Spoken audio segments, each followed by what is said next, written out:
गुजरात के वडोदरा के कुणाल चौकड़ी कपड़ा बाजार को ध्वस्त किया गया, जिसके बाद स्थानीय निवासियों ने कॉरपोरेशन का शुक्रिया अदा किया है। वडोदरा के गोत्री क्षेत्र स्थित कुणाल चार रास्ता के पास कई वर्षों से हाई टेंशन लाइन के नीचे अवैध रूप से अतिक्रमण किया गया था। इस स्थान पर असामाजिक तत्वों की गतिविधियां और महिलाओं के साथ छेड़छाड़ जैसी घटनाओं की शिकायतें सामने आ रही थी। स्थानीय निवासियों की मांग पर कॉरपोरेशन और पुलिस विभाग ने संयुक्त कार्यवाही करते हुए पूरे क्षेत्र में जमा अनाधिकृत मार्केट को हटाया और स्थान को साफ कराया। इस सफल कार्यवाही के बाद आज स्थानीय सोसाइटी के लोग भाजपा नेता राजेश आयरे के साथ कॉरपोरेशन पहुंचे, जहां उन्होंने स्थायी समिति के अध्यक्ष डॉक्टर शीतल मिस्त्री को पुष्पगुच्छ भेंट कर धन्यवाद दिया और कार्य की सराहना की।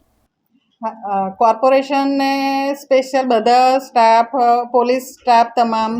પછી જે કોર્પોરેશન અહીંયા મિસ્ત્રી સાહેબ, એ બધાને સ્પેશિયલ ધન્યવાદ કહેવા આજે અમે આવ્યા છે કે એમને બહુ ખૂબ સરસ અમને સપોર્ટ કર્યો છે અને અમને જે તકલીફ હતી એ તકલીફ આજે દૂર થઈ છે એવું લાગી રહ્યું છે। એટલે આ લોકોનું બધી જ જાતની હેરાનગતિ હતી। ઘરની બહાર નીકળવું, એક સ્ત્રીઓને બહાર નીકળવાનું બી થોડી તકલીફ જેવું હતું કે ઘરમાં ને ઘરમાં રહેવું પડે। આજે એટલા નાના ઘર છે જો જેમાં ઘરમાં ને ઘરમાં રહેવાનું બી તકલીફ છે, પણ બહાર આવા લોકો ફરતા હરતા હોય એટલે બધી છોકરીઓ ઘરની બહાર નીકળી નથી શકતી। આજે વડોદરા આપણી સંસ્કારી નગરી છે અને વડોદરામાં જ આવું થાય તો એ અમને યોગ્ય બી નહોતું લાગતું। વડોદરા શહેર સંસ્કારી નગરી છે, ધર્મની નગરી છે। વડોદરા શહેરની અંદર જ્યારે કોઈ પણ તમે જુઓ છો કુણાલ ચાર રસ્તાનું જે દબાણ હટાવવાનો વિષય હતો, આજે વડોદરા શહેરના ભારતીય જનતા પાર્ટીના પ્રમુખ સાથે જે લોકોએ મેઇન કામગીરી જે અમારે સપોર્ટ કર્યો એવા ડૉક્ટર શીતલ મિસ્ત્રી, જે અમારા સ્ટેન્ડિંગના ચેરમેન છે, વડોદરા મ્યુનિસિપલ કમિશનર છે, પોલીસ કમિશનર છે, સાથે ડીસીબી ઝોન 1 જુલીબેન કોટિયા, કે જેમને પણ આ બધા જ લોકોના સાથ સહકારથી અને દાદાનું બુલડોઝર ફર્યું છે। કારણ કે જ્યાં જ્યાં પણ અધર્મ હોય ત્યાં ધર્મની લડાઈ લડવી પડે। જ્યારે કોઈ સૂત્રધાર 3-3 હજાર રૂપિયા લઈ પથારો ઉઘરાણી કરે, 400 પથારા એક જ જગ્યાએ, સંડાસ બાથરૂમ ત્યાં જ કરે, પાર્કિંગની સમસ્યા થાય, લોકો દોઢ વર્ષ સુધી ઓનલાઈન ફરિયાદ કરે, સાથે સાથે જેટકો 3-3 મહિને દર 3-3 મહિને નોટિસ આપે, અને જો આટલા લોકો ત્યાં આગળ હોય ને કોઈ એક્સિડન્ટ થઈ જાય તો પણ અમે એટલે નહીં બોલ્યા કે ચલો સ્થાનિક છે, કોઈ ગરીબનું પેટ ના જાય, દરેકને પેટ રડવાનો અધિકાર છે એના પેટનું, પણ સાથે સાથે એક જ કુટુંબના 400 લોકો વડોદરા બહારના લોકો આવે અને અહીંયા પછી ધંધો કરે અને એટલા પૈસા કમાતા થયા કે 20 સોસાયટીઓમાં એ લોકોએ 5-5, 10-10 મકાનો લઈ લીધા અને ત્યાં જુલમ થયો, કોઈને મારા, કોઈને પાર્કિંગ બાબતે, કોઈનું એવું। અને સાથે સાથે ત્યાં સુધી વાત પણ જ્યારે અમારી દીકરીઓ, અમારી એક પટેલની દીકરી, બારોટની દીકરી, સાથે અમારા જે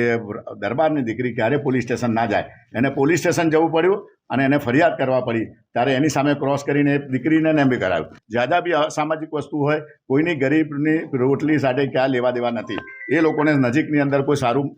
એ લોકોને જગ્યા મળવી જોઈએ, એમને પ્લોટ મળવા જોઈએ, પણ એ કોર્પોરેશનને પૈસા કોર્પોરેશન એનો વહીવટી ચાલ લે, નહીં કોઈ સૂત્રધાર લે। જે સિંદૂર માટે જે લડાઈ કરી છે, જે વડોદરા દેશની આપણી સોફિયા મિર્ઝા, જેને વડોદરા શહેરના એના માટે કર્યું છે, એ સિંદૂર માટે જે દીકરીઓના માટે આજે થયું છે, એ જગ્યા પર અમે સિંદૂર 1 બનાવવા માટે આજે માંગણી કરવા પણ આવ્યા છે। હાઈ ટેન્શન લાઇનની નીચે આ જોખમકારક રીતે કપડા બજાર ચાલી રહ્યું હતું। સ્થાનિક રહીશોની વારંવાર રજૂઆત હતી કે ત્યાં આગળ જ્યારે આપણે કહીએ કે સમૂહમાં 400-500 પથારાવાળા ભેગા થઈ જાય, બધા સંસ્કારી ના હોય, કોઈક જગ્યાએ